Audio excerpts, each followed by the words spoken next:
know you sent me a kind of an outline of what you wanted to talk about today, but how about you lead us off? Now, I did notice, I had a quick look at your Instagram account. I do apologize because I don't follow you. I don't know very much about you, but I understand from having a quick look at your account that you're quite interested in evidence-based training practices, and you kind of would consider yourself an evidence-based practitioner. Is that fair? Absolutely. Yeah. I've worked in the fitness industry for the past 12 years. I'm actually a national sales director of a sports nutrition company. I also do online coaching, but I was very into competing at one time. At this point, like I had mentioned in our brief chat, I'm more into like the modeling side and more into the coaching, but I do, pride myself on following evidence-based practice, which is why I enjoy your content first and foremost. And also I go into a lot of research on things that I'm going to do, or even things that I'm going to advise my clients to do. And so hair loss has been something that's been a very prominent or a prevalent topic as of recently, something I've consulted back and forth with Joe Jeffrey about. And he had said, listen, I'm interested in this and I've delved into it, but Victor's going to be your man for this. Okay, cool. So the reason I raised that, a couple of things is, anything that we talk about that you would like me to send you a study on to support what we talk about, just kind of make a note and drop me what you want me to send on for you. I'm more than happy to kind of share the supporting evidence, as it were. And also secondarily, if I use any language or terminology that you don't understand or don't follow, or I may well get it wrong myself, because I certainly don't claim to be an academic or researcher. I'm literally a practitioner myself. That just pull me up and I'll do my best to explain it using different language or going down a different path as we get stuck. Right. So do you want to just lead us off with I think it's probably fair to say that you have a foundation of knowledge here, so I don't want to offend you and I don't want to kind of like waste our time, covering things that we might know. I do want to be careful with this subject because, like many things in the world of enhancement, it is my experience that most people that speak with authority in the subject, I don't know that I necessarily agree with what they're saying, even though they speak with tremendous authority. So perhaps I can lay some foundation here, like just some general framework for us. And then as we go through this, any questions you've got, any direction you want this to head into, let's kind of drive it in that direction together. Is that okay? That's perfect. Okay, great. So let me just start off by explaining a couple of things that frustrate me, I guess, about the perceptions that people have about human hair loss and the application of performance enhancing drugs. So the first thing is, and I mentioned this in my video the other day with Elon, is that I really do get frustrated at times that people don't seem to understand that the underlying causes of human hair loss, regardless of whether you are a natural human being and dealing with what we would call within physiological range of endocrine hormones, or you are enhanced, the underlying causes, in my opinion, are undisputably multifactorial. There's a number of things going on here. It's not simply a case of saying DHT is the enemy and we need to crush DHT. You know, I think absolutely. I think that is true for almost every conversation you could potentially have in our tribe, from issues like gynecomastia to benign prostate hyperplasia. Everybody wants to blame one thing. It's when it's gyno, it's estrogen.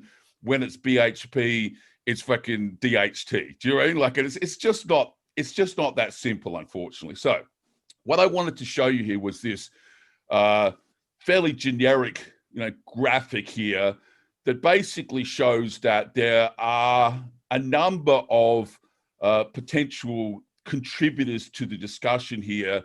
I think it's really important that we start off with just looking at a few of these things, because if we then understand what is the potential underlying cause of the problem, we can start to have practical and real world discussions about what we might do to mitigate or offset that effect.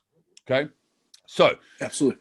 I think it's fair to say that there's enough high quality evidence in the marketplace today to say that, look, there is undeniably a genetic role here. Some people just seem to be affected by this in a very profound manner. And some people, you know what, it doesn't matter what they seem to do. They have a full and luxurious head of hair, and good for them. Kudos to them, as it were. So firstly, I would say nobody really here is going to argue that genetics don't play some role here. But the question then is, so what does that mean? What does genetics mean? Does it mean that you convert testosterone to DHT in a different way? Does it mean that you have a greater number of androgen receptors? What does genetics mean? I would make the argument that genetics begins with the shape of your head. So that might seem a little strange. So I just want to show you a couple of graphics here. You might be familiar with some of this this discussion. So if you do, please just bear with me. I think it's kind of important. So absolutely, most people would basically agree that the human scalp is subject to chronic tension and chronic pressure from the muscles that basically attach to it. Okay, so we can kind of come back to this slide and talk about that in some detail in a moment, but it's enough to basically say, look, through the forces of muscular contraction and through the forces of stress and all these sorts of things, a degree of mechanical tension is placed on the scalp. Okay, and it's consequential to that mechanical tension that we start to experience problems in our tribe. And so much as what that means is that if you ask the question, okay, so why do we have certain locations or sites on the body that when we introduce androgens to them, that they effectively, that at the end of the day, it's a hair follicle that doesn't look any different or doesn't function any differently on your beard as to the one on the right on the crown of your head. Okay, so why is it true that when we potentially apply DHT or another strong androgen to those two different sites, that in one case you will see a improvement of hair quality in beard, for example, and a degradation of hair quality on the scalp? And I would argue that is because it's not actually DHT that is the direct cause of this, that the first step in the process is chronic scalp tension. And that can come from muscular overdevelopment. It can come from skull bone growth. It can come from stress. But all of these markers are fundamentally chronic. Like, in other words, that scalp tension is there fundamentally, permanently, for many, many years. And the first question this answers for us, of course, is, so why is it that older guys tend to go bald? You would think that as androgens decline with age, that our hair was to some degree protected from that. Does that make sense, that connection? Yes, it does. So it's the same argument as prostate cancer. You have to ask the question, well, if DHT causes prostate cancer or androgens cause prostate cancer, why is it old men have prostate cancer? You would think it was the other way around. You would think it was young men in their pubescent process, where they have the highest level of androgens exposure in their life through natural causes, are more susceptible to prostate cancer than some 70-year-old man with fucking, barely busting out 250 nanograms per deciliter. It doesn't make any sense, right? Logically, just think about that. And the same question is true of balding. Why do older men who typically have falling androgen levels experience this? And that is because they have been exposed to chronic scalp tension for many, many, many years. This is an underlying condition that has been, chipping away for a long period of time. And of course, what follows chronic scalp tension is chronic inflammation of the scalp. And what then happens is that DHT increases in those areas, part of an anti-inflammatory response. I don't know whether you know anything about the process of wound healing, but DHT basically is part of an inflammatory response in wound healing and inflammation in all of the body. And so it stands to reason that if you have chronic inflammation in the scalp, then DHT and androgens are going to be involved in that process here. So the first, I guess, upsetting of the apple cart comes from, it's not DHT that kicks the ball off. It's chronic scalp tension that has been with us for many, many years. And of course, the problem then comes with that conversation saying, so even if you don't use PEDs, right, if you develop yourself muscularly and you undertake exercise, which you could equate to like extreme effort, you are effectively exposing your scalp to that chronic scalp tension, regardless of how that muscle was created, regardless of how that contraction of the muscle. If this is your head, right, and you develop musculature through your traps and through your neck and through your back, all of that muscular that you develop places tension on the muscles that connect to the scalp. That's not a good start. Even as a natural bodybuilder, you are potentially raising the stakes for losing your hair without any androgens in sight. Does that make sense? Yes. Okay. So then the flow becomes chronic scalp tension, either through muscular overdevelopment or chronic contraction through exercise or skull bone growth through puberty, or chronic stress leads to chronic inflammation. Chronic inflammation leads to a heightened androgen response. And then there's a kick-on effect that when the DHT comes to the table, being the androgen it is, for want of a better word, it makes everything fucking worse, right? So it's not that DHT doesn't play a role here. It's the fact that DHT is not the initiator of the process. And most people I don't think most people understand that. Most people think it's DHT that initiates the process, and it's not. It's creating chronic tension to the scalp that causes that. And one of the ways that we can basically look at this is when we look at transgender individuals. Quite often I will talk about transgender, and it makes everybody fucking uncomfortable. I don't give a shit, to be honest with you. But if you look at men who are, wanting to become women, and we have a lot of that in Thailand, you can see, even men that have issues with male pattern balding, through the reductions of androgens levels, you can see a change in that outcome, but it also underlies the impact on chronic scalp tension because they tend to lose muscle tone and muscle density and lean body mass. Okay. So all of these things, instead, if you're interested in some papers on that to support this, I'm more than happy to send that across to you. I'm just trying to have the first line conversation with you and then say, okay, so if we start from that beginning, right, that it's not actually androgens that kick off the process, androgens come along later in the workflow, as it were, and they make everything fucking much worse, then obviously we can start to put things into baskets to say, look, there's nothing that I can do about that, and there's something that I can do about this. Okay, so we need to divide all of these factors, these multifactorial things, into baskets of, can we do anything with this? No, we can't. Well, let's just put it into that basket.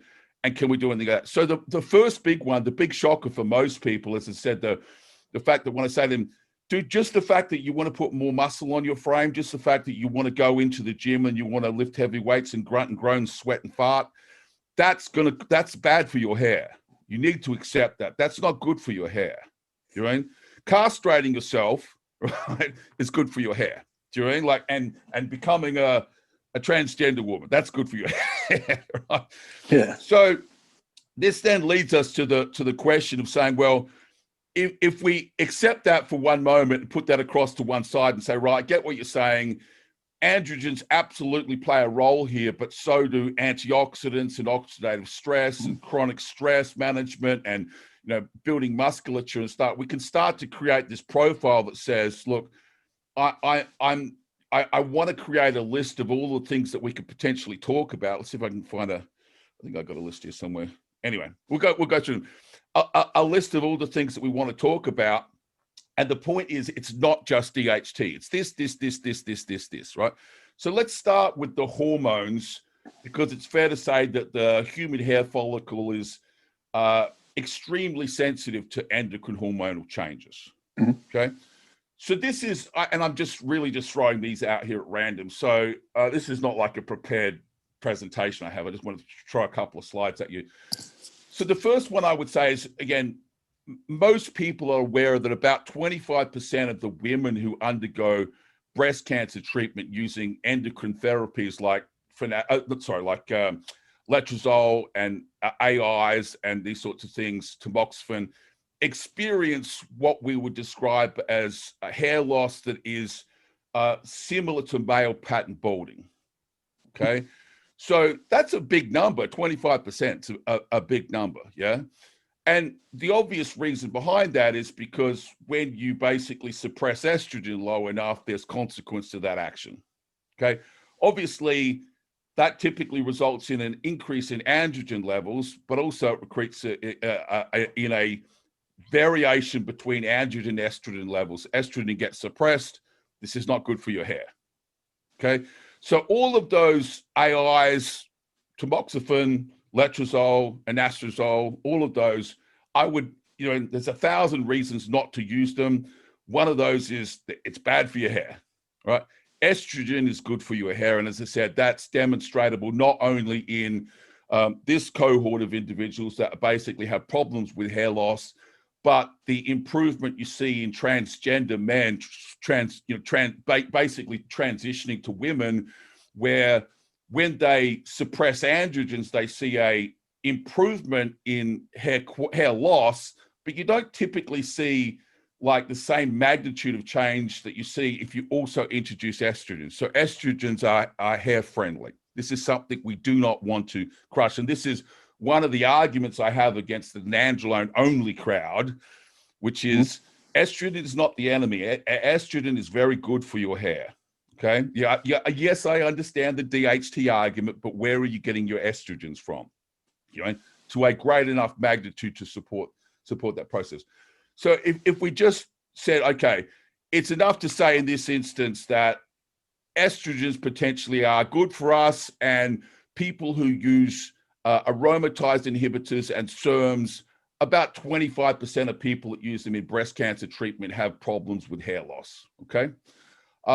So I also mentioned about growth hormone. Growth hormone, I think, is an absolutely fascinating subject, because almost nobody will believe me on this until I show them the evidence, and then they just start backpedaling.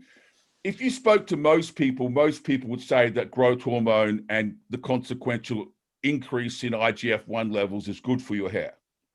Okay. And this is specifically what I wanted you to go into, because there are a lot of people within our community, even those that claim to be evidence-based, they only center on certain things. So hair hair follicle miniaturization through DHT conversion from the 5-alpha reductase, and they never hit on, they'll talk on, hair safe androgens and other steroids that are not hair safe, but they never hit on growth hormone or any other mechanisms. So that's one of the questions I did have for you.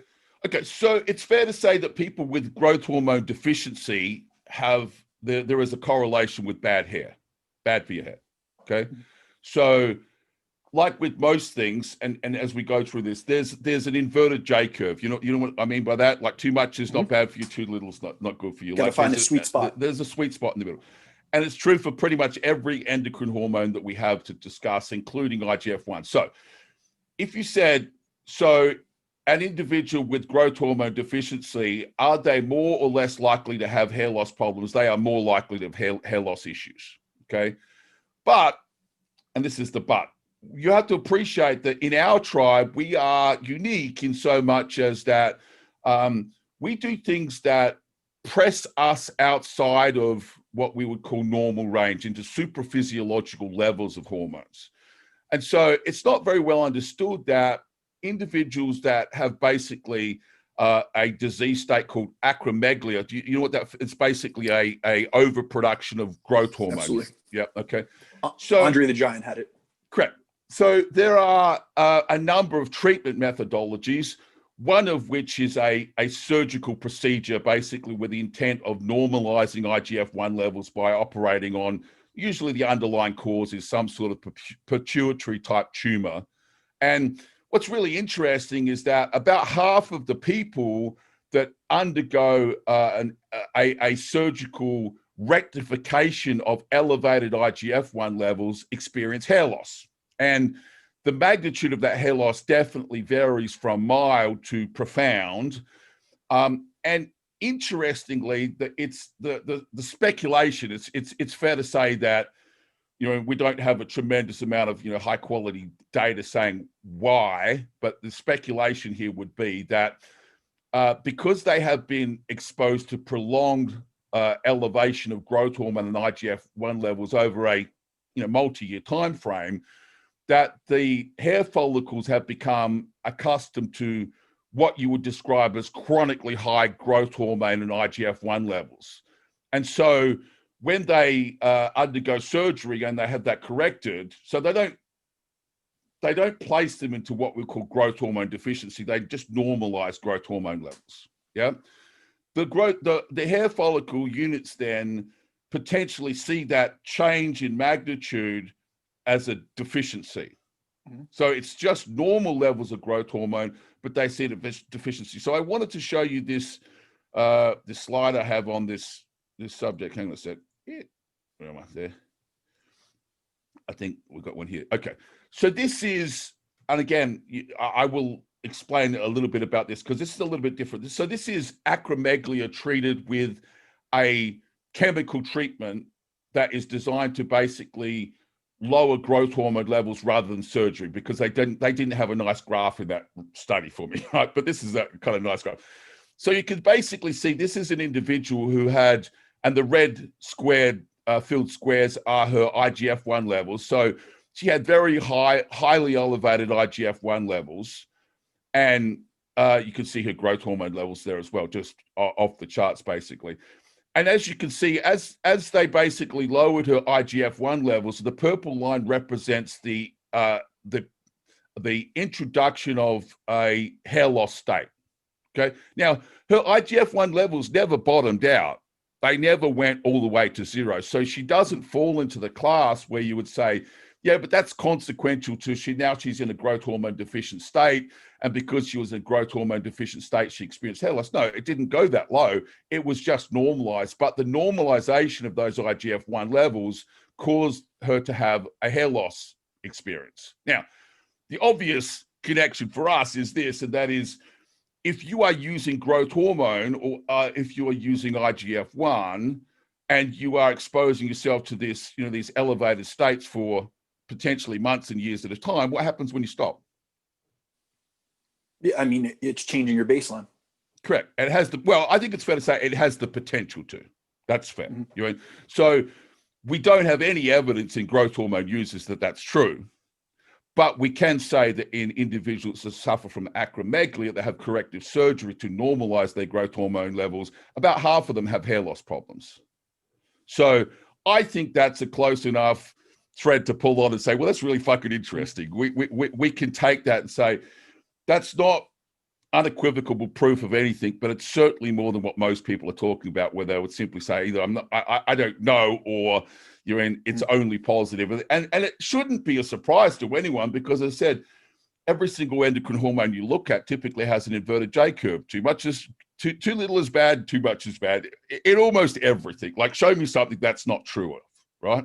So without a doubt, should that be a surprise to us that that's true with fucking, you know, in IGF-1? I don't know why it would be the anomaly. It would be the one thing that was not true on. Yeah. So it just, and this is the difference between being a published researcher. I don't think I need to go further than that to say, you know what, my takeaway from that is maybe you need to appreciate the fact that if you're walking around smashing 8-10 units a day, plus you're doing IGF-1, LR3 and stuff like that, when you go to stop in 2 or 3 years' time, you might see hair loss problems, and it's consequential to that behavior, not what you're doing over here. Okay. Absolutely. So far what we've basically got is, I would say, pretty good evidence that fucking around with the endocrine system has the potential to end up as no good for your hair. So natural bodybuilding is not good for your hair. Getting too muscular is not good for your hair. Lifting weights and fucking stressing your fucking, you're like doing, this is not good for your hair. Suppressing your estrogen levels through the application of AIs, the overuse of IGF-1 and the overuse of growth hormone has the potential to not end well. This is this is exactly what I'm saying. This is multifactorial.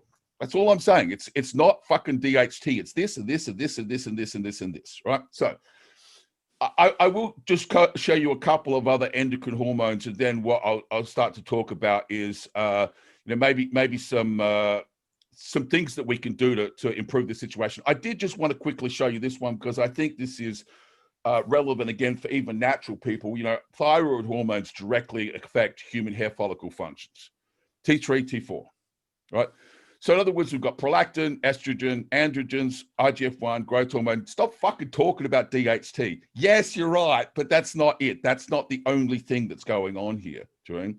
So it's far, far, far more complicated than this idea that, like DHT is the enemy. If we can if we can crush DHT, we can, and walk around with a full and thick and luxurious head of hair. Even this, you understand that potentially being a natural bodybuilder and undergoing, in natural bodybuilding competition, there's a number of things that happen. Your cortisol levels will go through the roof. Your thyroid hormones will crash. Yes, I agree. Your androgen levels will crash. Yes, I agree. Your growth hormone levels will crash. So your growth hormone levels will crash. That's not good for your hair, right? Your thyroid levels will crash. That's not good for your hair, right? Your cortisol levels will spike. That's not good for your hair. You understand what I'm saying? Join stress. Absolutely. So the whole premise of my presentation to people is stop fucking saying it's DHT. It's not DHT. It's multifactorial, and all of these things contribute. So if we have a strategy to manage this, it has to be premised on the following things, right? Stop focusing on one thing and focus on everything. It's the same argument as obesity or Alzheimer's disease or benign prostate hyperplasia or gynecomastia. It's not just one thing. It's this, and this that causes that outcome. So let's put some effort and some attention to these areas, right? Now, the good news for us is that almost everything that we can do to offset the negative consequence of our behaviors here are things that we should be doing even if you're bald. That's the good news. So they're not for the most part, they're not behaviors outside our normal range of behaviors. So that means things like you want to create a low stress environment where you can. Cortisol is not our friend. You don't want to have elevated prolactin levels beyond a certain range. You don't want to have crushed estrogen levels. You don't want to have this. You don't want to have this. You don't want to have this. So in other words, if you follow my model for safer use of PEDs and for training behaviors, which means like a diet rich in fruits and vegetables, and get good quality sleep and manage stress, practice stress management, and throw your AI in the bin, you're actually like, don't use too much of this and don't use too much of that. You're actually 90% of the way there, right? And in my opinion, that's the best possible news you could get, because you go, okay, so I see what you're saying is the things that are good for our kidneys and our liver and our brain, right, are also good for our hair. Surprise, surprise. Like, that really shouldn't be a surprise to anyone. It's highly unlikely that the thing that's good for your heart or your kidneys is the opposite that you need to do for cutaneous stress and oxidative stress in the scalp. It would be rather unusual to think that was true, that they're opposing things or they're different things, if that makes sense. All right. So whether it's thyroid, whether it's estrogen, whether it's growth hormone, whether it's prolactin, my recommendation is to respect the inverted J curve and don't push too hard. And I'm in total agreement with that. So with the direction I kind of want to take this is for, say, more of an advanced trainee, or even just someone that follows your practices. So someone like myself that uses a safer use model, that believes in using a synergy of compounds to get to elicit a better effect, and is doing things that are protecting their health. They're using an ARB. They don't believe in the use of aromatase inhibitors. They make sure that they take a dosage of testosterone that is still aromatizing, so you have the neuroprotective benefits of estrogen, but you're not overdoing it in terms of your testosterone dose. So we're not talking to the normal bro that starts at 500 milligrams of testosterone, Correct, and increases and escalates as they see fit. We're speaking to someone that follows more of your safer use model, where I'm looking towards, because I had this issue for myself and then also with clients, is we're doing seemingly everything from the surface level that we think should be protecting against hair loss. We try to mitigate and manage our stress. We have good sleep practices. We're eating a very micronutrient rich diet. We're tracking it on chronometer. We're doing the things that we would essentially say this is what's good and healthy for hair loss. Now, diving even deeper to that, what are other things that we could look towards? And what are some potential interventions that we could add in that would be, now we know everything in bodybuilding. Bodybuilding is not a healthy sport. It's inherently unhealthy, but we could do it in the healthiest manner possible. So where I see a lot of people within the hair loss community, they automatically go towards smashing finasteride or dutasteride, so to limit 5-AR conversion to DHT. And they're taking many methods that are deleterious, not only to our health from a neurology standpoint, but they're also from potentially limiting the amount of muscle we can gain. Now, we've seen that finasteride and dutasteride, they generally don't, for enhanced individuals, they don't limit muscle gain, but they are affecting us in numerous other aspects, because they're limiting the conversion not only of testosterone to DHT, but things like progesterone and other downstream chemicals that we do need. Yep, absolutely. The way I see finasteride and dutasteride is parallel to Accutane for acne, right? It's the heaviest hitting fucking tool in the toolbox, right? Absolutely. And honestly, most people don't need it. They just are missing all the steps in between understanding what the underlying cause is of hormonally induced acne. Again, it's multifactorial. It's not one thing. And doing your best to have strategies in your life that have the potential to mitigate that outcome. And moving up the food chain, like going, okay, so what is the cost of this product in terms of like its financial price, its implications on our health, its side effects, its consequence of use, et cetera, et cetera. And then you just move up the food chain, basically ticking every box as you go. You don't reach for the heaviest fucking tool there is. And this is just the want of our tribe. This is just who we are.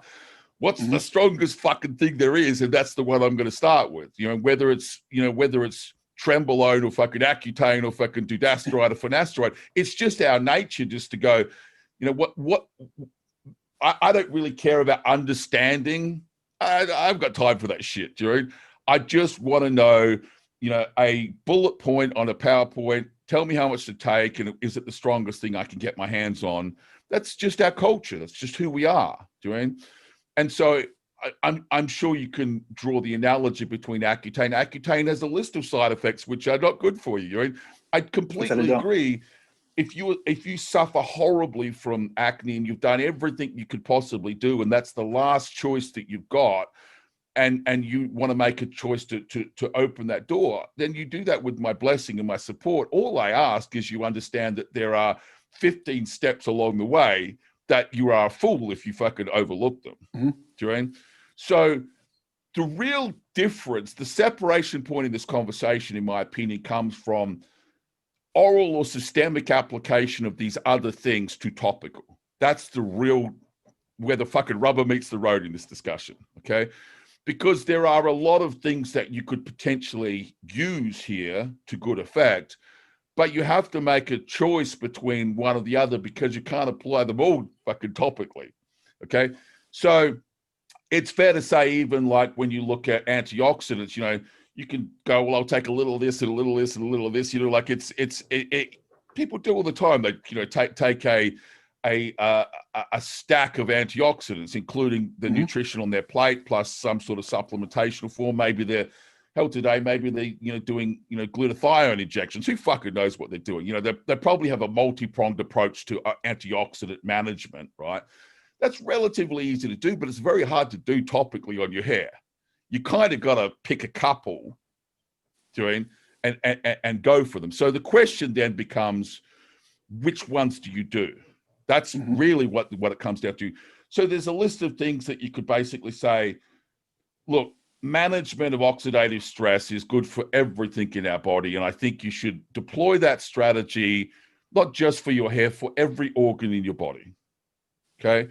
So things like taurine and green tea extract and I think it just makes sense to take these things in systemically, either orally or in injectable format. Yeah. And then you have to separate a couple aside and say, look, there's enough clinical evidence here to support the application of that treatment model specifically for my hair. But the list is too long to do them all.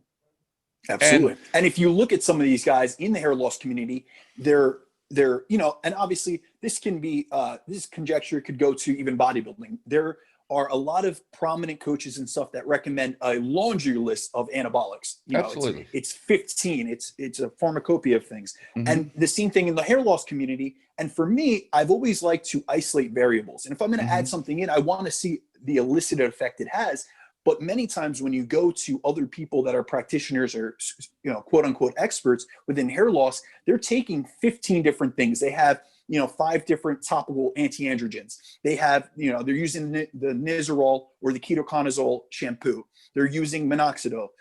They're using finasteride or dutasteride. They're using so many things. And to me, especially from a health, you know, preservation aspect, I'm trying to say, what is the least effective dose? What's the minimum effective dose of a particular compound or a particular thing that I could use and get an effect from, and then add on to the stack instead of starting with 15 different things, throwing, you know, everything at the wall to see what sticks, but not knowing exactly what's doing what.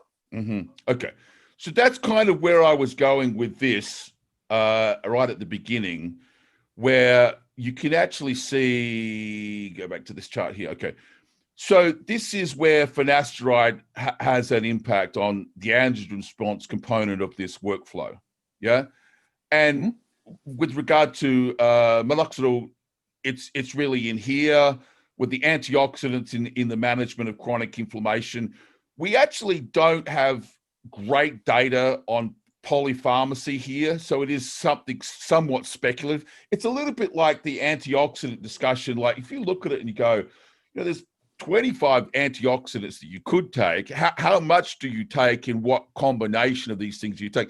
This is speculation. I don't think anyone is able to provide us with quality evidence to say, look, as an anabolic steroid user, make no mistake, the application of these drugs raises oxidative stress. This is not in question, right? The question is, right, so what do we do to manage it? I think that's a really good analogy for hair loss, because you can look at the various individual candidates, right? And you can consider the clinical data that we have to support the use of these candidates, right? But there really is very limited data about the use of them together. Exactly. Right? It doesn't exist. This is speculation. But I can say that when you look at the studies of, you know, so finasteride and minoxidil together is more effective than as monotherapies. We know this because it's been studied. Okay. So I would be saying, okay, so if you were basically going to use, and I don't recommend it, but like it's a logical thing that says, look, these two compounds work through very different pathways. Their mechanism of action is vastly different from each other. So does it make sense that they are complementary? Not only does it make logical sense, but there is some evidence to support that in practice when you go out and put them together. 1 + 1 = 3. Yeah.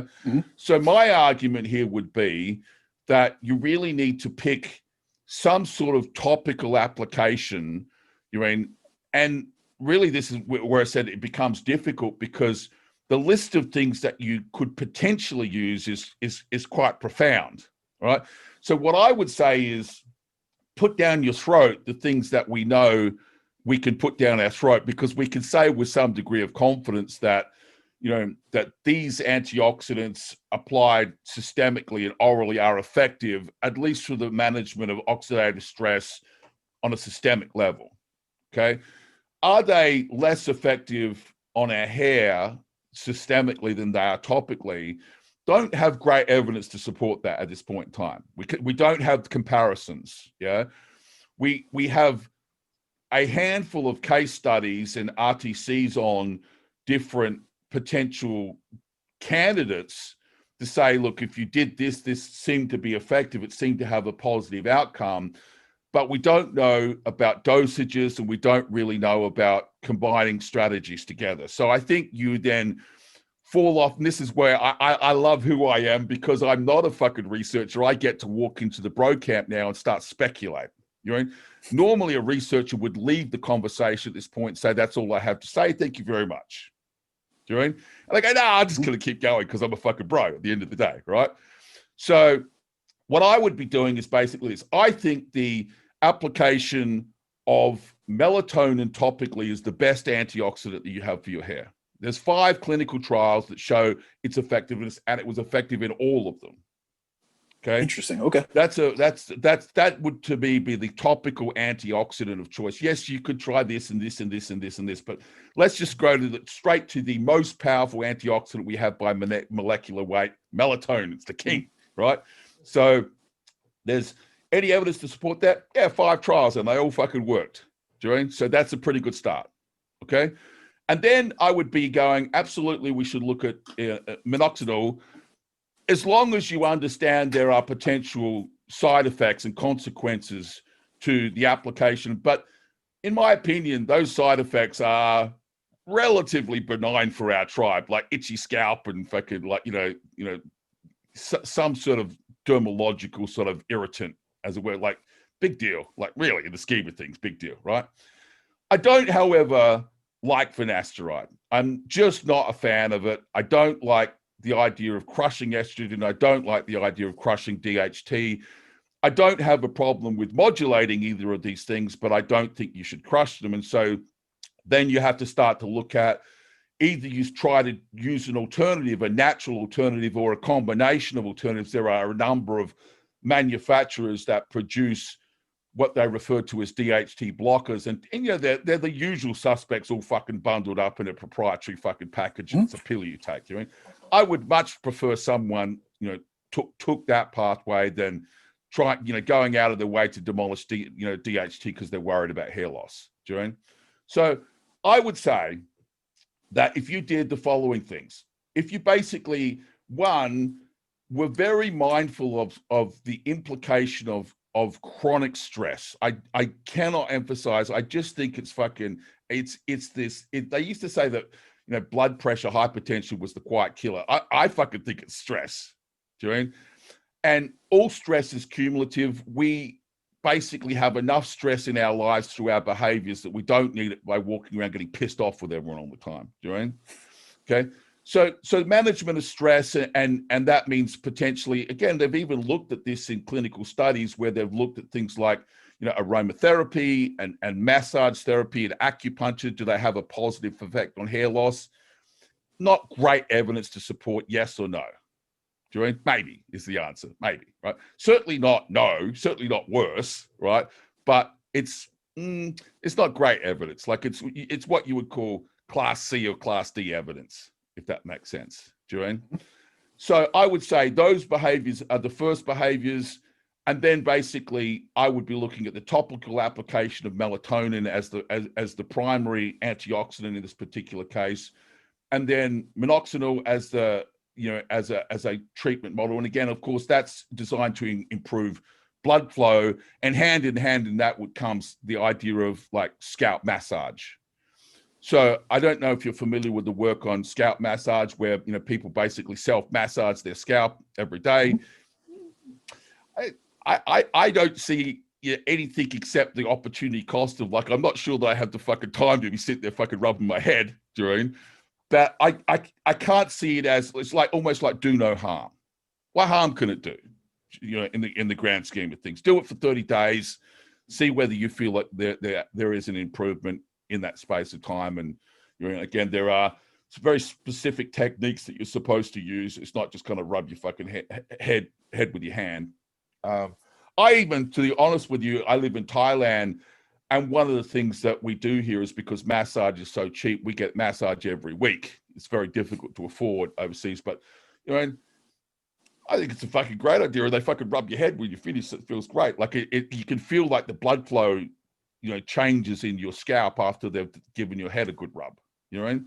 So it's something I do every week. I get them to rub my scalp. And I'm not, again, specifically doing it as a anti-balding measure. It's just, it's part of the process, and I can feel it's very good for your scalp. It absolutely improves blood flow to the scalp without question. For minutes afterwards, you can feel that sensation of improved vascular flow.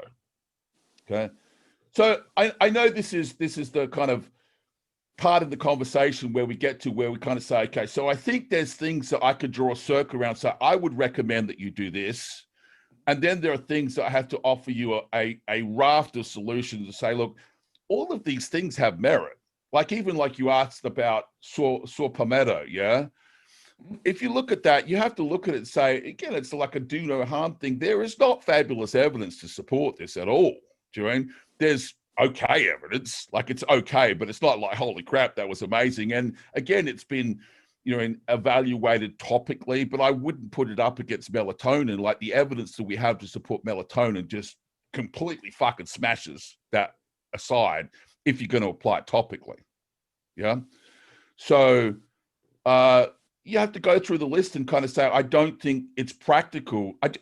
I don't think it's practical to do them all. There's so many things that you could do that you almost have to make a short list premised on faith. You know what I mean?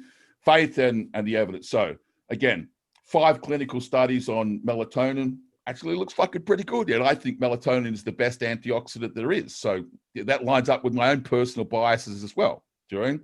So, you know, I don't know if there's anything specific that you want to kind of drill down onto. You know, we're kind of getting up to that point where, you know, we're 10 minutes away from the hour. So I know I've done a whole fucking bunch of talking and I want to try and get some specifics for you here. So where do you want to, you know, take the next 15 or so minutes with this? Okay, so I'm in complete agreement with what you have said about essentially tackling different pockets of the same problem that are contributing to it.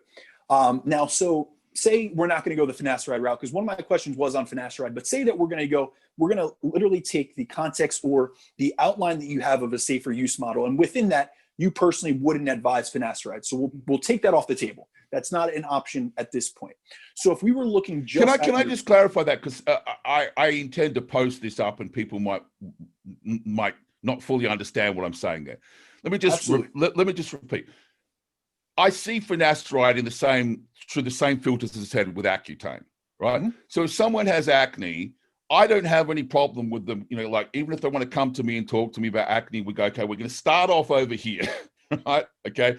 Understanding that ultimately acne is a consequence of cutaneous oxidative stress. We need to get that fucking shit organized first. You don't go all the way to the Accutane to begin with. You begin over here and you move your way up the food chain. Now, if you've executed all of those things at moderate at a moderate cost and a moderate impediment to your life, as it were, and you ultimately decide that you need to cross that line, the first thing I would say is some small percentage of individual may find themselves in that boat, but it's not 90% of people. It's a very small number of people, because most people get it addressed with things like green tea extract and, you know, like relatively benign products that we know are profoundly impactful on hormonally induced acne. Yeah.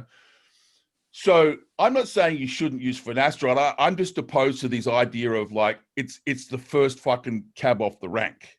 Absolutely. It's your last line of defense. It's your last line of action. Like I've tried everything else and nothing worked. And, you know, and like that's the only thing. Because one of the things that's important to point out is even Minoxidil is the same thing. Once you start these treatment models, you have to fucking keep doing them. Yeah. Minoxidil, you'll see advanced shedding if you stop it. Correct, but the same is true for dutasteride and finasteride. Like in my experience, you stop at everything you fucking manage to maintain. If you return to that situation, if you are a genetically predisposed individual and you remove that inhibitory factor, you know, in very short order, you're back to where you were. Fucking, you have a shedding situation where you're losing hair. It's not like you take it and it goes away and it never comes back. Do you know what I mean? So you have to consider the fact that if I take this drug, I kind of need to keep taking it. And there's a cost associated with doing that, both in terms of financial costs of acquiring the drug, but also the application of the drug in terms of consequence and side effect. So it's not like vitamin C where you just fucking, you're like, just take some of next week if I run out. Like I don't have any this week. You have to keep taking these things. So Absolutely, it's not a small decision to make. And so, as I said, the point I'm making is, if you ultimately get to the point where you as an individual, as an informed individual, say, look, I've made the decision after listening carefully what you've had to say and doing a little bit of like, thread pulling, on these points I'm making, because that's all they are, is talking points really, then I've made a decision to continue on. I'm not your fucking brother. Let me get out of the way and let you do that. I'm just trying to prevent guys making the mistake of reaching into that box because they think that it doesn't have consequence and it's safe and it's effective and It's the same, as I said, of the culture of our tribe is to simply not understand the underlying cause of things, just to seek the strongest, most efficacious treatment there is, regardless of the consequence of application of that drug. That's all I'm trying to do, get people to avoid making that mistake and end up having issues with sexual dysfunction or ejaculation dysfunction or cognitive dysfunction or one of the many potential problems. Even the morphology of the penis can be affected by suppression of DHT if it's profound enough. So that's my entire point. Sorry, keep going. No, absolutely. No, I'm in complete agreement with you. And I think just to add a caveat to this conversation for people that are going to be watching this is everything that we're discussing, we have to look in the viewpoint that this is a long-term treatment strategy, just like you would with testosterone replacement or any of these interventions that you use, the usage of telmisartan, the exclusion of aromatase inhibitors. These are all to be able to get the best long-term outcomes, but also the best long-term health and longevity within these circumstances. So with that being said, I wanted to double back on something that you had spoken about with Elon in your last conversation, which is the topic. I think this would be extremely beneficial for those that haven't seen your previous content, which I definitely advise them for them to do, is to talk about PED stack design. So say that we're not using finasteride, we're not using dutasteride, we're not limiting 5-alpha reductase to DHT. You had mentioned lowering the testosterone dose to more of what would be a clinical, TRT dose, just to maintain, in the physiological levels, and then adding in something like a DHT derivative, whether it be primobolan or even nandrolone. And if doing that, have you seen better results in terms of, now we have to realize, we have to put something out there that this is not going to reverse hair loss by doing this. Once you've lost, follicles in your hair, there's very few things that you could do to actually get them back, but it will, stop, or it will help to prevent excessive hair loss from occurring. So with that being said, what have you found to be the better alternative, whether it be primobolan or nandrolone? And if we were to go the route of nandrolone and say we're going to use that as our new, in the States, we call it like sports CRT. It's not what a doctor would exactly prescribe you. It's a little bit above. You're a super physiological male, like you would say. And so with that, what have you seen to be more beneficial, whether it be the 150 milligrams that you had outlined of testosterone with 100 milligrams of primobolan, or the 150 milligrams of testosterone with your 100 milligrams of nandrolone? And if we were to go the nandrolone route, because that is in the States, we can get that prescribed by a hormone replacement clinic, would you advise the usage of GH in conjunction with the nandrolone to help with its neurotoxicity effects? Okay. Let me clarify the neurotoxicity effect first, because I think that's really important. I think it's important to understand that all anabolic steroids, including testosterone, have the potential to be neurotoxic on a dose basis. Okay. So we know that testosterone at a moderate dose, right, is neuroprotective. Okay. Well, that's due to its aromatization, correct? Well, both testosterone and estrogen and DHT have a neuroprotective effect, all three. Okay. Yep. So the problem is that you can't just keep, turning the volume up and thinking, well, it's neuroprotective, right? Right. Like there's a point where the dose becomes the poison. Right? And so this is the challenge where a lot of people look at these drugs and say, well, this drug is neurotoxic and this drug is not, premised on a particular study that was done on a drug. And I think it's fair to say that there are a couple of drugs that have had more attention placed on them than others. And so it would appear that they're the bad guys. Okay. I would argue that any drug that does not aromatize used in isolation to itself has the potential to exacerbate neurotoxicity because it lacks the estrogen, which is the neuroprotective component of the drug. So if you take a drug like Primobolan and you don't have a testosterone base, where's the estrogen? Do you know? So I don't agree that Nandrolone is the culprit. I would basically say I mean, of course, Nandrolone is evaluated in the context of as a monotherapy. Here's Nandrolone. It's even there's some studies done on things like Trenbolone and Nandrolone and Winstrol and Boldenone, like on neurotoxicity, and fundamentally they all show varying degrees of neurotoxicity. None of them get a clean slate except testosterone. And then testosterone, as you raise the dose, loses its pride of place.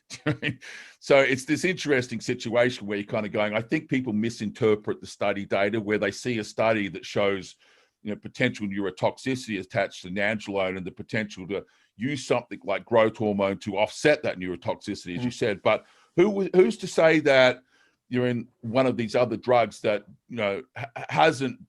I mean, one of the greatest challenges that we have with interpreting study data is it's really, really rare that you see a study where 4 or 5 anabolic steroids in common use are lined up together and compared head to head, right?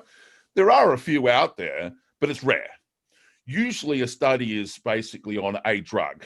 Nandrolone, because it is a commonly used drug, is probably the most studied drug after testosterone, of course, which we have thousands and thousands of human clinical trials on. So it's very easy to vilify Nandrolone sort of thing as like that one guy, but I'm not convinced that if you did that same test on various drugs that you wouldn't find either similar or even scarier outcomes on some of the other drugs. So one of the and this is a little bit complicated, I might not explain it very well, but there are classical genomic pathways where effectively the androgen molecule binds with the androgen receptor and gene transcription occurs. But there are also non-classical genomic pathways, for example, binding with an androgen receptor attached to the cell membrane.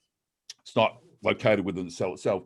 And it appears that certain anabolic steroids bind preferentially to membrane-based androgen receptors. They just have a preference for them for whatever reason, probably chemical structure. And that class of drugs seems to be more neurotoxic than others. Like, even D-bol has basically shown itself to have a greater level of toxicity than Nandrolone. But again, you have to look at a study where they go, okay, so we looked at Trenbolone, Nandrolone, D-bol, testosterone, Winstrol together. Now we have something to say. Yeah. So when they did that, and there is a study I'm particularly referencing here, D-bol was the worst offender. It's probably the most neurotoxic drug that we have. Again, nobody talks about it that way. That's benign. Why? Because it's an obscure study that probably no one's ever read. But because Nandrolone has a dozen or so studies that hint at this, and again, I'm not saying they're not true, but I'm just saying, well, who's to say that that's not true for D-bol?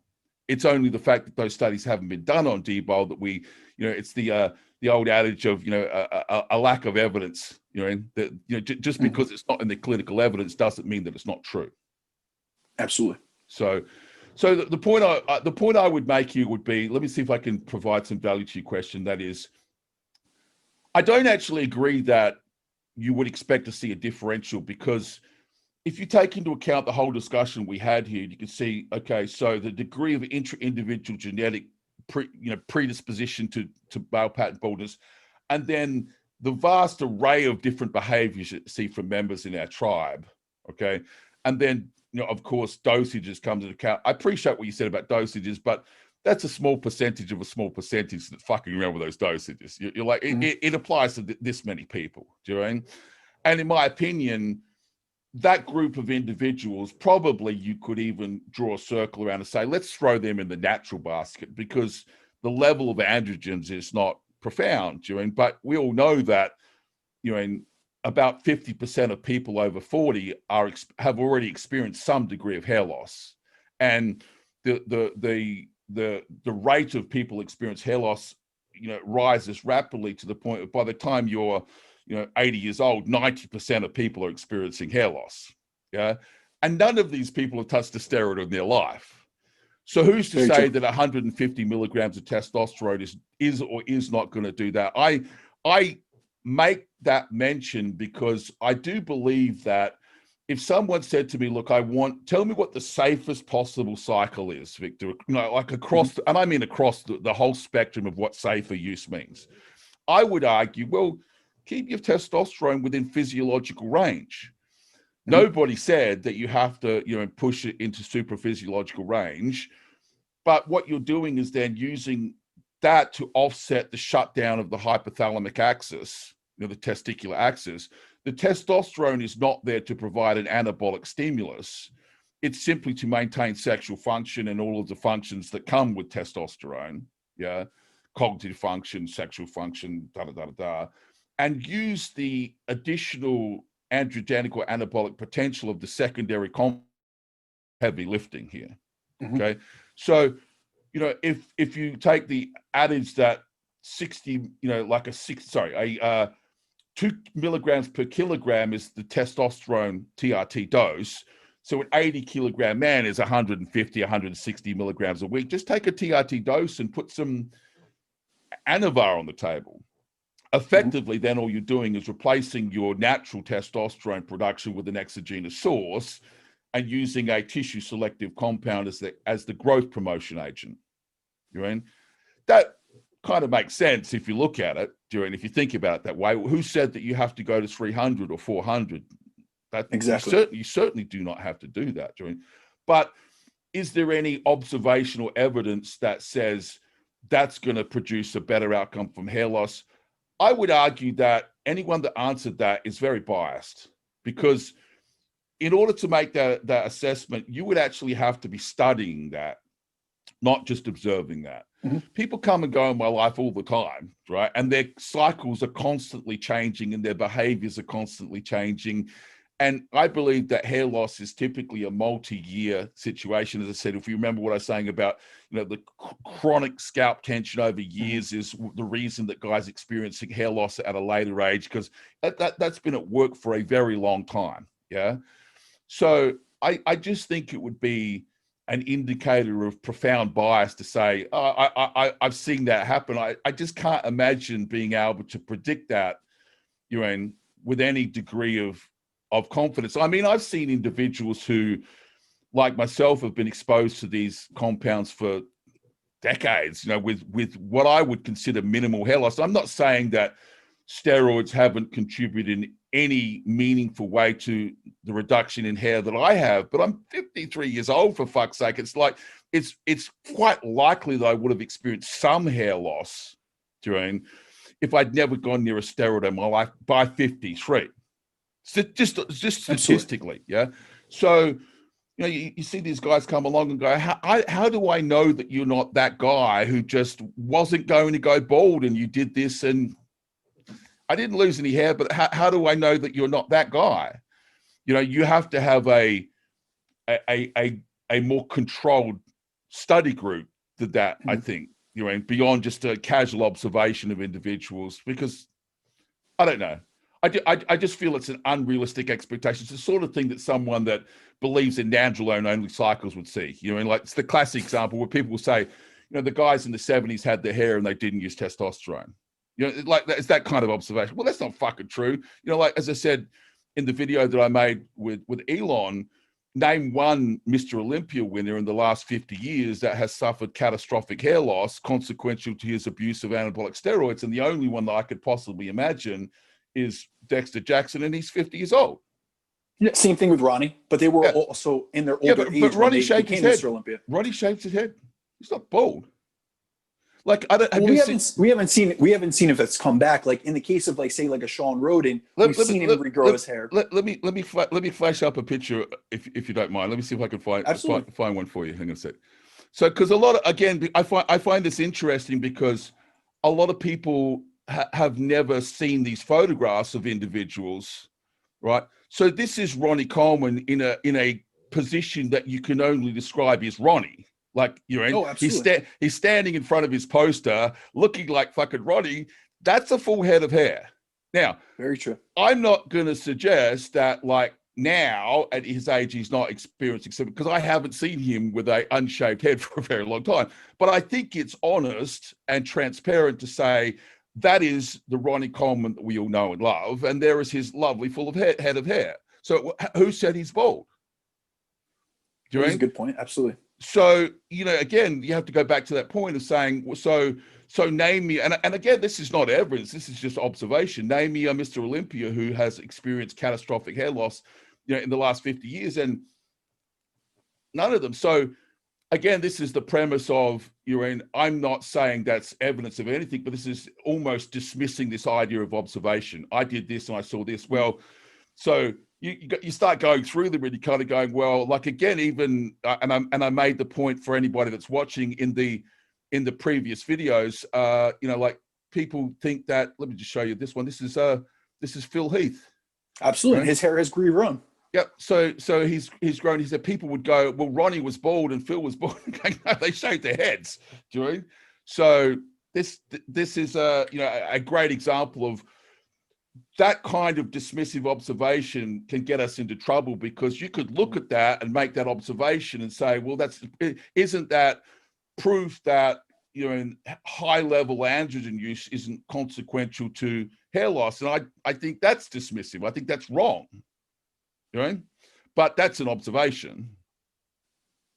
Absolutely. Yeah? No, I appreciate you have a critical eye to these things, and you don't just take, you know, like you say, you're a bro, but let's be real. You're also, you know, very deep into the research. So you're taking both your practical experience and then what the evidence says and combining it, which is something that we generally see. People are on one side of a camp, whether it's a diatribe or it's in pharmacology, or if it's, you know, within training, you're either a high volume trainer or you're a HIIT, you know, high intensity guy. And it's people like yourselves that meld these worlds and these experiences with the research that really provide us with the most context and the most applicable information. I know, I agree. That's the great joy that I have, especially not being a researcher, and that is because and not being attached to it. Like, I don't really have a message. Do you mean? If I have a message, it's that, you know, I believe that there is a safer way to approach enhancement practices. That's my message. Yeah. And that if you're going to do this for a multi-year time frame, you have to take your foot off the gas, whatever that means. It means you've got to take the foot off the gas to some extent. Yeah. You can't just, you know, full steam ahead for the next 25 years. You know, I think everybody would accept that and that's kind of my message. But I have the luxury of being able to change my opinion. Like, tomorrow I'll read something different. I go, well, that's very interesting. I didn't realize that. And I can then add that to my body of knowledge plus my practical observation experience and put the two together. But let me see if I can round the whole thread out, because I want to make sure that you feel like you've got a takeaway here. My greatest frustration in this community is this idea that there is a drug or a cycle of drugs that can use that are, you know, quote unquote, hair friendly for everyone under every circumstance. I think it's very naive. I think what people need to do is say, look, when it comes to benign prostate hyperplasia, when it comes to gynecomastia, when it comes to Alzheimer's disease, when it comes to all these things that we don't fully understand, you know, we don't understand every little last intricate like aspect of it. It's fair to say that the reason that we don't understand it is because it's not one thing. It's multifactorial. There's all these converging circumstances that interact with each other and leverage each other and contribute to each other that cause the complexity in understanding the issue. If it was DHT, let's face it, I think that I was reading somewhere that Minoxidil was, you know, registered with the FDA in 78 or something like that. That might be wrong, but it's a long time anyway. It's like it's a long-term treatment. It's like 50 years old or some fucking thing. You know, it's not a new thing. You would think that if it was simply a case of and obviously that's not, you know, leveraging the DHT pathway, but you would think if it was just DHT that, and the billions, and I do mean billions of dollars on offer for someone that comes up with a treatment for male pattern baldness, right? That someone could have come up with a more effective model than finasteride or dutasteride and all those times if it was just DHT. You know, it's not, and this is why they can't, because it's a little bit like I made the mention in the last video with Elon, and sometimes I repeat myself, but I think it's important that we know what the cure for Alzheimer's is, because they've been able to demonstrate improvement in early onset Alzheimer's disease in enough individuals to say that fucking works. But it's multifactorial treatment. It's a lifestyle, it's exercise and mental faculty training and some pharmacology and nutritional practices and this and this and this and this. So it's not something you can patent. It's not something that you can sell or distill into a pill. It's a multifactorial treatment model that I believe it's very easy to place on hair loss as well and say, great. No, I get what you're saying is, first we do this, then we do this, then we do this, then we do this. And then there are some things that are just outside of our reach at the moment, which is, we don't fully understand the genetic component to all of this. There's not very much we can do about that, but we can manage our stress. We can use a topical antioxidant like melatonin. We can use a shampoo, as you said, if you wanted to use that, all these sorts of things. But there's not fabulous evidence that one thing is the solution here. Even like you mentioned the shampoo, the medicated shampoos. I mean, if everything that I've read about the shampoos, you would say this is a logical, practical, rational adjunct to any treatment plan, right? But there's not fabulous clinical evidence to say if you do that, then that's your fix. What there is a very good safety profile, right? Mm-hmm. Some potential side effects, but those side effects are very moderate. Itchy scalp, those sorts of things. Moderate cost, not terribly expensive. Do I use one? Yeah, fuck yeah, I use one. I use it myself, but I use it not because I think it's the solution. I think it contributes something to the totality of an approach. Let's do all these things, and then this gives us our best shot at behavior. So the summary would be: the good news is that most of the things that we can do, we should be doing anyway. Good nutrition, good sleep hygiene, good stress management, some antioxidant practices, blah, blah, blah. And then the separation point in this particular conversation comes to, so where do we separate systemic application from topical application, putting it on our scalp, as it were? That's the tricky bit. That's the hard part. And the choices that I've made are basically through a medicated shampoo, from minoxidil, and from the topical application of a melatonin solution, which are available commercially. You can purchase them. So there you go. Awesome. No, that was extremely insightful. And I really like that we covered topics and other strategies and mitigation techniques that a lot of people don't, because I think that would be extremely helpful for the community, because a lot of times we're seeing from fitness influencers or whatever it may be, from resources of information, we're seeing redundant information. Everyone's taking what someone else says, regurgitates it, and adds nothing unique. Copy paste, yeah. 100%. So I always appreciate your content as a result of that, and that's why I wanted this consultation. I will just say this, because I said I tend to post this up for people to have a listen to. That would be one of my greatest frustrations, because people that are not terribly versed in evidence-based practice, right?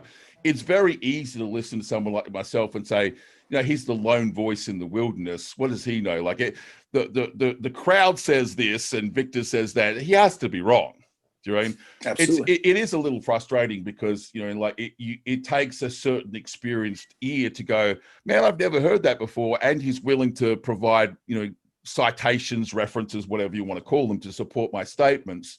And I said, anyone that wants, a citation or something that we've discussed, then by all means just yell out, and I will post them in the masterclass for them. But it is a little frustrating, because you have to get to a certain threshold of knowledge before you can appreciate my message. And then once you get to that threshold, you go, fuck, man, I like hearing that message, because it's challenging the status quo, and it's new information. It said even the concept of acromegaly, hair loss. I've never heard anyone talk about many of the things that I talk about. And yet, unless you are at a certain point in your knowledge, it's very easy for it to kind of, go swooping by, and you kind of go like, I either maybe it's not so much I didn't understand what was being said, because I do my best to use language that everybody can understand, but he's the only one saying it. He can't be right. Do you know what I mean? Without a doubt. That's fucking frustrating. So it's interesting as I'm moving forward. I notice that slowly, very slowly, people are starting to pick up on the message and share the same message, and it's gathering momentum, which is good, because then the more people that start sharing the same message, it's almost like, you know, they need to hear it 2 or 3 times from 2 or 3 different people to start going, well, there must be some merit to it, because he's not the only guy talking that talk. Yeah, so 100%. It's the same thing with aromatase inhibition. You know, 10 years ago, when someone would come out and say that, it was thought to be preposterous. But now we have so many people within the community and within research fields, you know, Dr. Scott Howells, which you had on, absolutely, that has this big body of research, which now shows people, hey, listen, stop following what the bros said on the forums, you know, a decade plus ago, and start, you know, following more evidence-based practice, which is going to help not only your ability to gain muscle, but also your health in the long term. Awesome. Well, we're a little over time. I apologize for dragging that out longer than I said I was going to, but I think it was worthwhile. So, all right. So 100%. Do you have anything else you wanted to just cover before we close it off, buddy? No, you have covered all my points. I'm looking forward to the next one, Victor. Cool. Awesome. All right. Thank you very much, Brandon. And for anyone watching, sawadee ka.